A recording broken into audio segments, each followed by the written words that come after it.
कहानी की शुरुआत में हम लीसा नाम की लड़की को देखते हैं जो रास्ते पर जा रही होती है।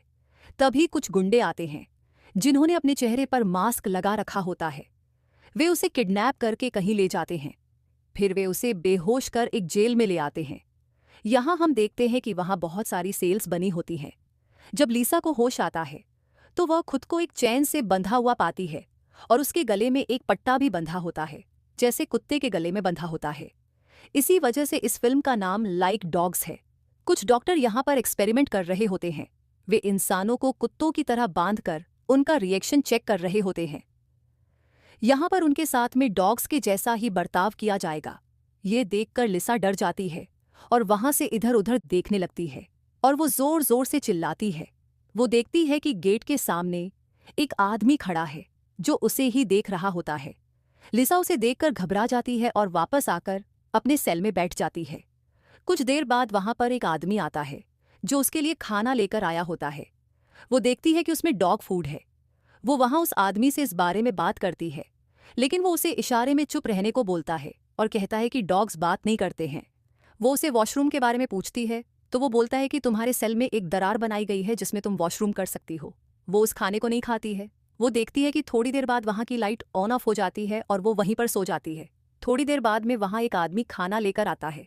वो देखता है कि लिसा ने खाना नहीं खाया है तो वो उस प्लेट को लेकर चला जाता है। लिसा ने यहाँ 2 दिन से कुछ नहीं खाया था।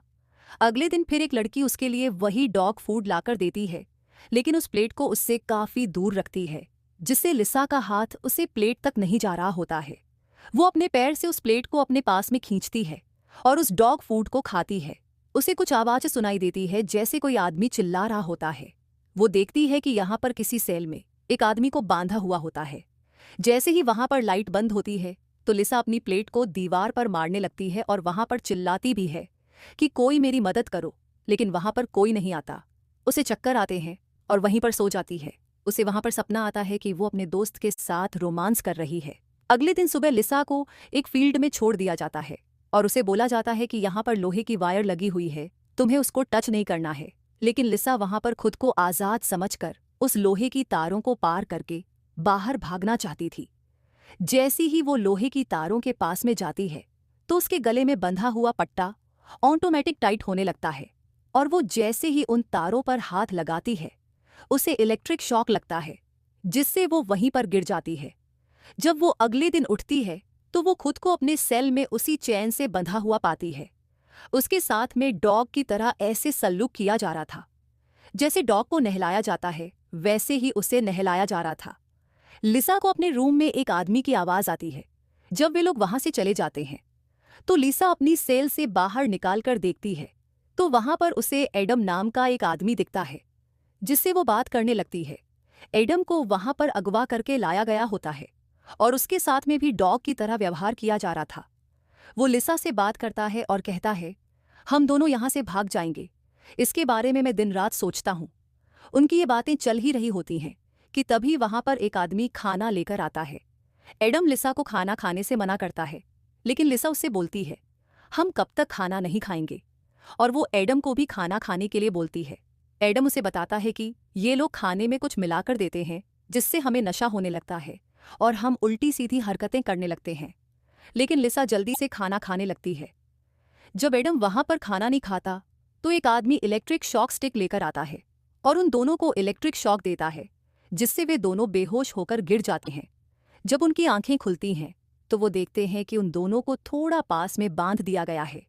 ये दोनों आपस में बात करने लगते हैं और अपनी फैमिली के बारे में एक दूसरे को बताते हैं, जिससे इनका मन थोड़ा हल्का हो जाता है। एक आदमी फिर से खाने को लेकर आता है, जिसे लिसा खाने लगती है और एडम को भी बोलती है, तुम भी खाना खा लो। एडम भी उसकी बात मानकर वहां पर खाना खाने लगता है। खाना खाने के बाद में दोनों फिर से बेहोश होने लगते हैं। लिसा को फिर से सपना आता है और वो सपने में अपने दोस्त को उसके साथ रोमांस करते हुए देखती है। जब उसकी आंख खुलती है तो वो देखती है कि एडम को उसके और करीब वाली सेल में बांध दिया जाता है। वे दोनों अपनी सेल से निकलकर एक दूसरे से बात करने लगते हैं। एडम उसे बोलता है, हमें किसी भी तरीके से यहाँ से भागना होगा, नहीं तो ये लोग हमें डॉग बना देंगे। लिसा कहती है, जब तक हमारे गले में ये पट्टा है हम यहाँ से कहीं पर नहीं भाग सकते। उन दोनों को बात करते हुए सामने खड़ा हुआ गार्ड देख लेता है और वो उन्हें बात करने से मना करता है, जिससे एडम डरकर अपनी सेल में जाकर बैठ जाता है। लेकिन लिसा बोलती है, मैं तुमसे नहीं डरती हूँ। गार्ड वहां से उसके कॉलर को एक्टिवेट कर देते हैं, जिससे लिसा का कॉलर टाइट होने लगता है और वो सांस नहीं ले पा रही थी, जिससे वो वहां पर बेहोश हो जाती है। थोड़ी देर बाद में वहां पर एक लड़की एक रोड से इन दोनों को खाना देने के लिए आती है। एडम उस रोड को पकड़कर उस लड़की को अपनी तरफ खींच लेता है और नीचे गिरा देता है। फिर उसके सिर पर उस प्लेट से वार करता है, जिससे वो वहां पर बेहोश हो जाती है। उसे चाबी लेकर अपनी चेन को खोल देता है और लिसा को भी आज़ाद कर देता है। लेकिन लिसा वहां पर खाने की प्लेट से एडम के सिर पर वार करती है और वो वहां पर बेहोश हो जाता है। लिसा कैमरे की तरफ देखकर पाइनएप्पल पिज्जा बोलती है, जिससे हम यहाँ पर ये समझ पाते हैं कि ये कोड वर्ड होता है, जिससे वहां पर डॉक्टर आने लगते हैं और उसे लेकर अपने साथ में जाते हैं। यहाँ हम समझ पाते हैं कि लिसा भी एक डॉक्टर है जो अलग अलग लोगों पर एक्सपेरिमेंट कर रही होती है। लिसा के दो साथी और भी होते हैं, जिनमें एक सर्जन होता है और दूसरी एक लड़की डॉक्टर होती है, जिसके सिर पर एडम ने वार किया था। लिसा उस डॉक्टर से पूछती है कि तुम खाने में क्या मिलाते थे, जिससे मुझे इतनी अजीब अजीब सपने आते थे। वह सामान्य रूप से जवाब देता है कि मैं खाने में बेहोशी की दवाई मिला रहा था। लेकिन लिसा यहाँ पर समझ जाती है कि यह झूठ बोल रहा है। लिसा कहती है, अच्छा छोड़ो, सबसे पहले उन वायर का करंट बंद करो, मैं अपने मकसद में कामयाब होना चाहती हूँ। यहाँ हम देखते हैं कि और भी बहुत सारे सेल होते हैं, जहाँ पर बहुत सारे लोगों को लाया गया होता है। कुछ लोग तो वहाँ पर पैसों के लिए आए हुए होते हैं, लेकिन एडम को किडनैप किया गया होता है।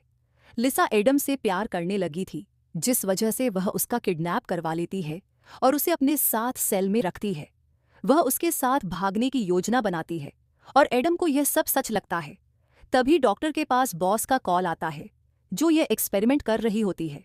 वह बोलती है कि लिसा और एडम का कैमरा बंद क्यों है। तभी लिसा उस सर्जन को इशारे से 10 मिनट में शुरू करने के लिए बोलती है। पहले वो पेट भर के खाना खाती है और फिर वो वहां से अपने सेल में चली जाती है।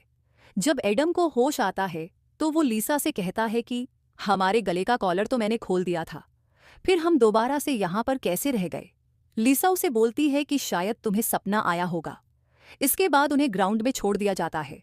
जब वो आगे बढ़ने लगते हैं तो लिसा उसे वायर टच करने के लिए मना करती है, क्योंकि उसे लगता है कि इनमें करंट होगा। लेकिन जब एडम वायर को टच करता है तो उसे करंट नहीं लगता, तो वो सोचती है कि मेरे कहने पर उन लोगों ने इनका करंट बंद कर दिया होगा। वे दोनों वायर के ऊपर से कूदकर वहां से भागने लगते हैं, लेकिन थोड़ी दूर जाने पर उनके गले के कॉलर एक्टिवेट हो जाते हैं। एडम तो वहां से धीरे धीरे आगे बढ़ने लगता है, लेकिन लिसा वहां से आगे नहीं बढ़ पा रही थी। एडम उसे अकेला छोड़कर नहीं जाना चाहता था। वह लिसा के पास आता है और वहीं पर गिर जाता है। जब दोनों की आंखें खुलती हैं तो वे अपने सेल में होते हैं। डॉक्टर उन्हें एक इंजेक्शन लगाता है, जिससे उन्हें अजीब अजीब चीजें दिखने लगती हैं, जैसे कि सर्जन उसे एक डेविल के रूप में दिखाई देता है। दूसरी तरफ लिसा को भी इंजेक्शन लगा दिया जाता है, जहां वो सपने में अपने एक और दोस्त के साथ रोमांस कर रही होती है।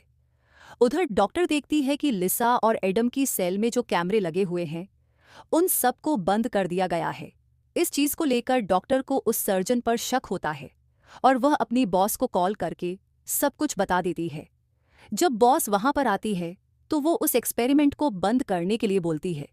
इसके बाद वो लिसा के पास जाती है और उसे बोलती है कि ये सब तुम्हारा काम है, यदि तुमने इसे बंद नहीं किया तो हम सबको जेल हो जाएगी। बॉस उससे एडम की फाइल मांगती है तो लिसा बताती है कि एडम को मेरे कहने पर किडनैप किया गया था। उसकी बॉस उसे गुस्से में इस एक्सपेरिमेंट को बंद करने के लिए बोलती है। लिसा वहां पर गुस्से में आकर अपनी बॉस का गला दबाकर उसे बेहोश कर देती है और उसे वहां से ले जाकर फ्रीजर रूम में बंद कर देती है। फिर वो कैमरे के जरिए अपने दोस्तों को बताती है कि बॉस यहां से जा चुकी है, अब वो यहां पर कभी नहीं आएगी। लेकिन जब सर्जन उसका पीछा करते हुए फ्रीजर रूम में जाता है तो वहां पर वो अपनी बॉस को बेहोश पड़ा हुआ पाता है। उसकी बॉस जब होश में आती है तो वो काफी हद तक जम चुकी थी। वो उससे हेल्प मांगती है, लेकिन वो उसकी हेल्प नहीं करता, बल्कि ऊपर से एक भारी बॉक्स को उसके चेहरे पर गिरा देता है, जिससे उसकी बॉस वहां पर मर जाती है। उस लेडी डॉक्टर को सर्जन पर पहले से ही शक हो रहा था, तो वो उसको छुपकर देखती है। जब वो फ्रीजर रूम में जाती है, वहां पर वो अपनी बॉस को मरा हुआ देखकर चिल्लाने लगती है। जिस वजह से वो सर्जन पीछे से आकर उसके गले पर इंजेक्शन लगा देता है। उसे बांधकर एक रूम में ले जाता है जहां पे पहले से ही एडम को बांधकर बिठाया हुआ होता है। जब उन दोनों को होश आता है तो एडम उस डॉक्टर से पूछता है कि लिसा को कहाँ पर बांधा हुआ है। तो वो डॉक्टर लिसा के बारे में उसको सब कुछ सच बता देती है और कहती है कि जब उस दिन तुमने मुझे बेहोश कर दिया था, लिसा ने ही तुम्हारे सिर पर प्लेट मारकर तुम्हें बेहोश कर दिया था। वो उसे बताती है कि ये सब लिसा का ही प्लान होता है और वो तुम्हें अच्छी बनकर दिखा रही होती है। सारी सच्चाई पता लगने के बाद वो लिसा से नफरत करने लगता है। उधर सर्जन ने लिसा को भी अलग कमरे में बांधकर रखा हुआ होता है और वो कैमरे में सब कुछ देख रही होती है। लिसा एडम के पास जाने के लिए बोलती है, लेकिन वो पहले उसे एक ऐसी रूम में लेकर जाता है जहां पर बहुत सारे लोगों को बांधा हुआ होता है। यहाँ पर हमें पता चलता है कि लिसा एक साइको लड़की है। उसे अलग अलग लोगों से प्यार होता है और ये सब लिसा के ही दोस्त होते हैं। वो सबको अलग अलग करके फंसा रही होती है। इस बार उसको एडम पसंद आ जाता है, इसलिए वो उसको किडनैप करवा लेती है और इस एक्सपेरिमेंट का हिस्सा बनाती है। डॉग्स वाला एक्सपेरिमेंट उसका ही प्लान था। उसका मानना था कि इंसान और जानवर एक जैसे ही होते हैं। लिसा एडम के साथ रहना चाहती थी। ये सब झूठ होता है क्योंकि वो एक साइको होती है और उसके दिमाग के अंदर जो सपने आते थे, इस वजह से वो किसी भी लड़के के साथ में नहीं रह सकती थी। सर्जन उसको बोलता है, ये सब मैंने सिर्फ तुम्हारे लिए ही किया है, मैं तुम्हें बहुत चाहता हूँ। फिर उससे शादी के लिए पूछता है और उसे बोलता है कि हम दोनों एक दूसरे के लिए बने हुए हैं। लिसा उसको अपना दोस्त मानती थी और उसको मना कर देती है। फिर वो उसको उस फ्रीजर रूम में लेकर जाता है जहां पर उसने बॉस को मारा था। उसके बाद वो एडम वाले रूम में लेकर जाता है। वो उसके हाथ में कॉलर का रिमोट देता है और उसे कहता है कि तुम इन दोनों में से किसी को भी मार सकती हो। यहाँ पर लिसा सोचती है कि उस डॉक्टर दोस्त के चक्कर में मैंने एडम को खो दिया है, जिस वजह से वो अपने दोस्त वाला बटन दबा देती है। लेकिन यहाँ देखते हैं कि उस डॉक्टर ने उन दोनों के कॉलर को एक्सचेंज कर दिया था, जिस वजह से उसकी दोस्त की जगह पर एडम का कॉलर टाइट होने लगता है। वो वहां पर मर जाता है। इसके बाद वो उसे बताता है कि तुम्हें जो नशे की हालत में सपने आया करते थे वो सब सच थे और उन सपनों में मैं ही तुम्हारे साथ में सब कुछ करता था। लिसा ये सब सुनकर हंसने लगती है और वो अपने कॉलर को एक्टिवेट कर लेती है, जिससे उसका गला दबने लगता है और वो वहां पर बेहोश होने का नाटक करती है। जैसे ही वो उसको सीपीआर देने की कोशिश करता है, वो उसके होंठ को पकड़कर फाड़ देती है और वहां से अपने दोस्त को लेकर भागने लगती है। लेकिन डॉक्टर उन दोनों को भागते हुए देख लेता है और उनके पीछे आता है। उसकी दोस्त इलेक्ट्रिक रोड से उस पर वार करती है, जिससे वो नीचे गिर जाता है। वो दोबारा से खड़ा होकर उन दोनों के पीछे आता है। वो लिसा का गला दबाने वाला होता है, लेकिन उसकी दोस्त एक लोहे की रोड लाकर उसके मुंह पर मारती है, जिससे वो बेहोश होकर नीचे गिर जाता है। इसके बाद हम देखते हैं कि उन दोनों ने उसको पकड़कर उसके साथ में बड़ी बदसलूकी करते हैं। उसके गले में पट्टे को बांधकर उसके पीछे इलेक्ट्रिक रोड को घुसा देते हैं। इसके बाद लिसा उस लोहे की रोड से अपने दोस्त के फेस पर वार करती है और वो उसको भी मार देती है और वहां से अपनी दोस्त के कपड़े लेकर उसके जैसा भेष बना लेती है। वो वहां से निकल जाती है और उस पूरी जगह को आग लगा देती है, जिससे वहां पर कोई सबूत न मिल सके। उसके चेहरे पर एक डरावनी मुस्कान होती है क्योंकि वो साइको लड़की होती है। यहीं पर यह मूवी खत्म हो जाती है। आपको ये मूवी कैसी लगी हमें कमेंट में ज़रूर बताएं।